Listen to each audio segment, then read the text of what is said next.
नमस्ते प्यारे बच्चों, स्वागत है आपका रामरूप शर्मा चैनल पर। मैं हूं रामरूप शर्मा और कल मैथमेटिक्स का पेपर है, यानी कि मैथमेटिक्स का एग्जाम है सीबीएसई बोर्ड का। 041 कोड का और 241 कोड, दोनों कोड का एग्जाम है। ठीक है ना, एक ही दिन का टाइम बच्चों को मिला है, तो रिवीजन मेरा ख्याल है हो गया होगा आपको। अब मैं कुछ बातें आपको बता रहा हूं, जिन बातों को आपको एग्जाम के टाइम पर ड्यूरिंग द एग्जाम आपको ध्यान रखना है। ठीक है ना, पेपर काफी इजी आ रहा है और एसएसटी और साइंस में जिन बच्चों के साथ में थोड़ा बहुत गड़बड़ हुआ है उसका कारण मुझे समझ आ गया और पेपर का पैटर्न समझ आ गया पूरी तरीके से। अगर आप एसएसटी और साइंस के पेपर के पैटर्न को देखें तो आप देख रहे होंगे कि सारी की सारी चीजें बेसिक से आ रही हैं, ज्यादातर आसान चीजें आ रही हैं और कभी कभी ज्यादा बड़ी बड़ी चीजें पढ़ने वाले बच्चों के साथ में ये थोड़ी सी दिक्कत महसूस करती हैं, क्योंकि वो बड़ी चीजें करना पसंद करते हैं, है ना, अंडरस्टैंड करते हैं और उनका मन लगता है, छोटी चीजों में उनका मन नहीं लगता है। तो ये होता है, तो कोई चिंता ना करें बिल्कुल भी 1-2 नंबर की। दूसरी बात है, कल आपको कौन कौन सी बातें ध्यान रखनी है, इन्हें आप अच्छे तरीके से नोट कर लें। पहली बात, क्वेश्चन को पूरा पढ़ना है। कुछ बच्चे क्वेश्चन को, जैसे मैं आपको एक एग्जांपल देता हूं, मैथ में लीप ईयर का क्वेश्चन आ गया, ठीक है ना, तो कोई इंटेलिजेंट सा बच्चा है, उसने लीप शब्द देखा और फिर देखा आपका 52 मंडे या 53 संडे और फिर फटाक से आंसर कर दिया, क्योंकि उसने वो 10 बारी किया हुआ है। बच्चों, आंसर नहीं बदलता, लेकिन अगर क्वेश्चन बदल जाएगा तो आंसर तो बदलेगा ना। लीप के आगे नॉन लिखा हुआ है या कहीं नॉट लिख दिया है तो उस चीज का बहुत ध्यान रखें। ऐसा एसएसटी और साइंस में कुछ बच्चों ने किया है। दूसरी बात, जैसे सपोज करिए एरिया रिलेटेड टू सर्कल का एक क्वेश्चन है, ठीक है ना, आपने फिगर देखा, आपको लगा कि यही रेडियस है, यही साइड है, तो आप देख लें कि जो सेमी सर्कल वहां पर बना हुआ है वो उसका रेडियस है भी या फिर रेडियस हमें निकालना पड़ेगा पाइथागोरस थ्योरम से। ठीक है ना, जैसे और एक एग्जांपल देता हूं कि जैसे ट्रिग्नोमेट्री का कोई क्वेश्चन है, तो ट्रिग्नोमेट्री का जो क्वेश्चन है उसमें जो आपको रटा हुआ है उसमें कोई एक आध शब्द का हेर फेर तो नहीं है।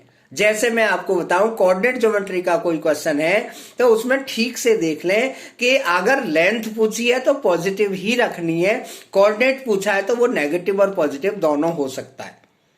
ठीक है ना, सपोज करिए रियल नंबर का एक चैप्टर क्वेश्चन है और रियल नंबर में आपने क्वेश्चन देखा उसके जैसा है, ये तो किया हुआ है, ये तो वो वाला क्वेश्चन है, उस तरीके से बिल्कुल ना जाए। छोटे क्वेश्चन बनाए गए, एनसीईआरटी की बुक से ही क्वेश्चन बनाए गए, लेकिन उनका छोटा छोटा पीस लिया गया है क्योंकि 1 मार्क में कन्वर्ट करना था। वो क्वेश्चन का जो पीस है, क्वेश्चन का जो पार्ट है, वो 4 नंबर वाले क्वेश्चन में से उठाया हुआ है। तो जितना पूछा गया है उतना ही आंसर दें और एक्यूरेट क्वेश्चन को पढ़ लें। जहां तक मुझे समझ आया साइंस के क्वेश्चन पेपर के वजह से, जो कुछ बच्चों के जिनके 40 आउट ऑफ 40 आने चाहिए थे वो 38 या 35 या 34 में आ रहे हैं, तो चिंता की कोई बात नहीं है। ऐसा होता है क्योंकि ये बोर्ड का एग्जाम बना रहा ही नहीं, ये एग्जाम पूरी तरीके से कॉम्पिटिटिव एग्जाम हो गया। ठीक है ना, क्वेश्चन पेपर को बहुत प्रॉपरली पढ़ें। उसके बाद में अब ओएमआर सीट की कहानी आपको पूरी तरह समझ आ गई होगी, उसमें मुझे कुछ ज्यादा बताने की जरूरत नहीं है। ठीक है, मैथमेटिक्स में आपको ये बात जरूर ध्यान रखनी है कि किसी पर्टिकुलर एक क्वेश्चन के पीछे मत पड़ जाना। कभी कभी किसी क्वेश्चन का कंसेप्ट हमारे माइंड से उस टाइम हट जाता है और अगर हम वहां पर 3 बारी 4 बारी जोर लगाते रहे, यानी कि 5-6 मिनट दे देंगे, तो वो आपको थोड़ा सा परेशान कर सकता है। तो अगर आपको वो चीज उसी टाइम पर अचानक याद नहीं आ रही है, छोड़ दो उसे, चाहे वो क्वेश्चन भी लास्ट में छूट जाए, क्योंकि ऐसा ना हो कि उसकी वजह से 4 क्वेश्चन रह जाए, या ऐसा ना हो कि उसकी वजह से जबरदस्ती सर्कल करने पड़े क्योंकि टाइम ही नहीं बचा है। तो ऐसा बिल्कुल भी आपको नहीं करना है। ठीक है ना, असर्शन रीजनिंग के क्वेश्चन बहुत ध्यान से समझने, आपको देखना है इसकी वजह से ये होता है तो ए है, और अगर नहीं होता है तो बी हो सकता है, दोनों सही है तो, और असर्शन सही होने पर सी होगा और असर्शन गलत होने पर डी होगा। रीजनिंग चाहे आप डी में ना देखें।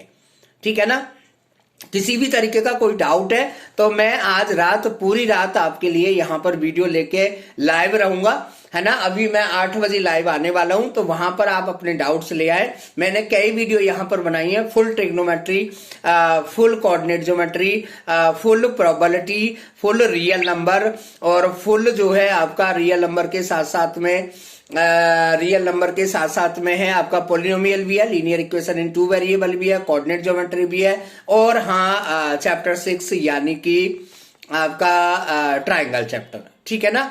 तो ट्राइंगल चैप्टर के क्वेश्चन मैं 8 बजे लेके आ रहा हूं, तो मेरे साथ जरूर जुड़िएगा। Thank you so much and all the very best, take care. Video को शेयर करें और चैनल को सब्सक्राइब जरूर करें, मेरी बातों का ध्यान जरूर रखें, ये आपके 2 4 5 मार्क्स बचा सकता है जो आपको आते होंगे। Thank you and bye.